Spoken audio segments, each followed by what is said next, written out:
41 years old. He was practically invisible in the first match of the World Cup. The criticism came pouring in. Biggest problem will be Ronaldo. Yeah. Ronaldo is a problem, mate. He really is, yeah. He is a problem because he cannot do what younger players can. These words came flying from every direction. Social media, headlines, studio commentary, the mouths of football analysts. Lionel Messi scored a hat-trick in his first match. Kylian Mbappe scored 4 goals. Erling Haaland scored 4 goals. The world's biggest stars had exploded at this tournament. Everyone was at their peak. Everyone was filling up the stage. But Ronaldo, against the Democratic Republic of Congo, he was barely there. He played, he ran, but no goals, no impact. And everyone thought they knew Ronaldo's time had passed. But on June 23, 2026, in Houston, in the 6th minute of the match against Uzbekistan, Cristiano Ronaldo told the entire world one thing: I'm back. First match, failing to meet expectations. Portugal's first match of the 2026 World Cup was against the Democratic Republic of Congo.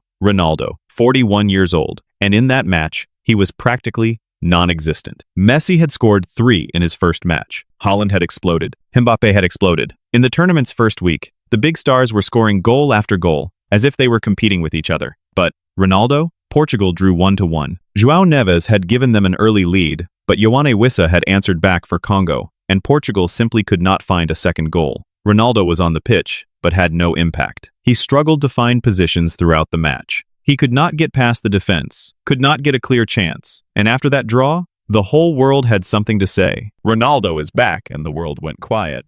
For 5 years, he had not scored in major tournaments without a penalty. 13 matches without a penalty goal. That drought was not just heavy in numbers, it was heavy symbolically. Because Ronaldo's biggest weapon had always been his goals. And now, that weapon had gone quiet. On social media, people were saying, "Right, they're better without him.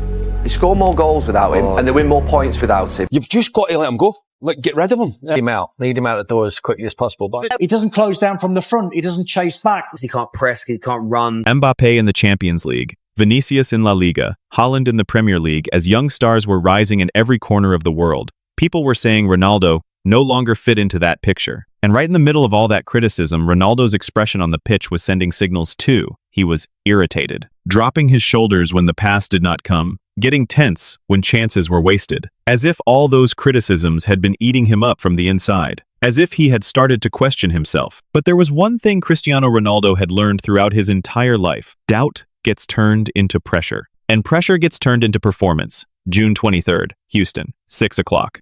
The Uzbekistan match kicked off. Houston Stadium, Portugal in red, Ronaldo with the captain's armband. The first few minutes went by, Portugal dominant on the ball, and then it came. The 6th minute, a position inside the penalty area. The ball came from Nuno Mendes to Ronaldo, and Ronaldo, without a moment's hesitation, struck it with his right foot. A volley, powerful, clean. The goalkeeper had no chance. Goal. And Ronaldo ran toward his teammates to celebrate. He opened his arms wide. He screamed. The expression on his face said everything. This was not just a goal. This was the answer to 5 years of pressure. This was the answer to everyone who had said, he's done. This was the answer written on the final page of a 30-year career. But the importance of this goal was not just for Portugal. This goal mattered because it went down in the history books. With the goal he scored in the 6th minute, Cristiano Ronaldo broke one of the greatest records in football history. The first player to score in 6 different World Cups. The first person in both men's and women's football to reach this achievement. 6 different tournaments, from 1998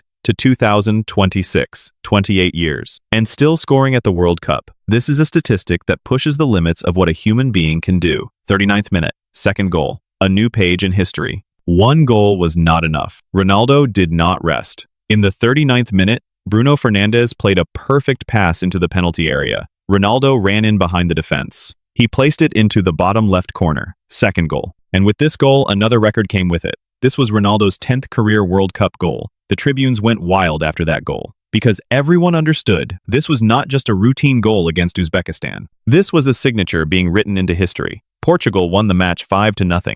Ronaldo had a few chances to complete a hat-trick. 1 hit the post. 1 was cleared right at the last second. It did not happen, but it did not matter, because this night had already said so much. This night, the answer that needed to be given had been given. I'm back.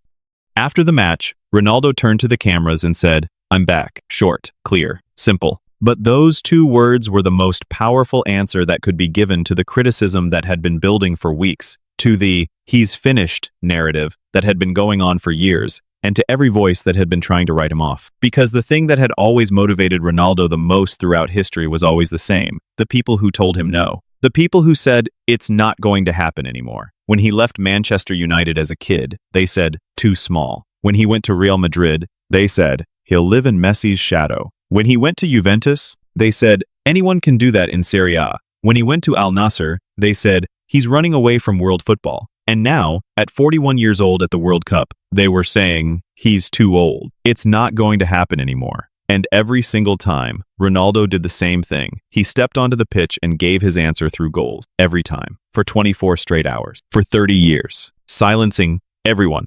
This is not just Ronaldo's comeback. This is a lesson in how great men respond. Messi scored a hat-trick in the first match, and everyone said, Messi won. Haaland 4 goals. Mbappe 4 goals. While everyone else was out in front, Ronaldo fell behind. And in that moment when he fell behind, even the people who believed in him the most started to have doubts. But Ronaldo did not stop. He did not question himself. He did not make excuses. He did not feel sorry for himself. He just worked. He prepared. And in the second match, he came like a storm. In 6 minutes, he wrote his name onto the page of history. And he did it at 41 years old. This was also the greatest paradox of Ronaldo's career. Every time everyone turned against him, Ronaldo delivered his greatest performances. When he was looked down on after first arriving at Manchester United, he dominated the Premier League for 3 seasons. After he first went to Real Madrid, he lifted 4 Champions Leagues. When they said anyone can do it in Serie A after he went to Juventus, he became the highest scoring foreign player in the history of that league too. And now at 41, when they said,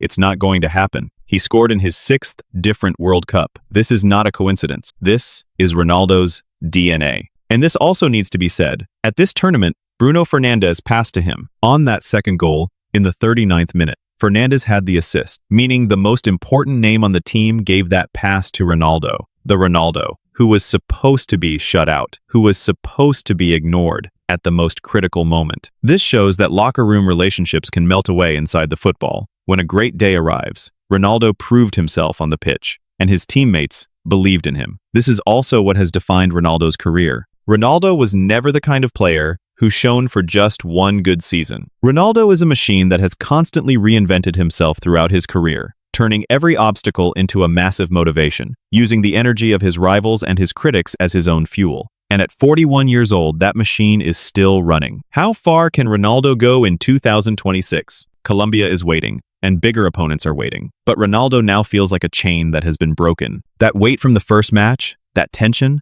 that irritation, all of it melted away in the Uzbekistan match. Confidence came in its place. Energy came in its place. The familiar Ronaldo came back. Ronaldo became the first player at this tournament to score in 6 different World Cups. He became Portugal's all-time leading scorer at the World Cup. Ronaldo became the second oldest goal scorer in World Cup history at 41 years old. The numbers are unbelievable, but the most important number for Ronaldo is still 0. The number of World Cups he has won, and maybe this tournament holds the chance to change that 0. Portugal are playing well. Nuno Mendes is brilliant down the left. Fernandes is organizing in midfield. Neves is setting the rhythm. Leao is coming on strong. And now, Ronaldo has started shining too. If this structure continues, if Fernandes keeps passing to him, if the system keeps making room for Ronaldo, this story could lead to a much bigger final. What happens next? And maybe one day, a Messi-Ronaldo final is coming. Can Portugal win the World Cup for the first time ever? And at 41 years old,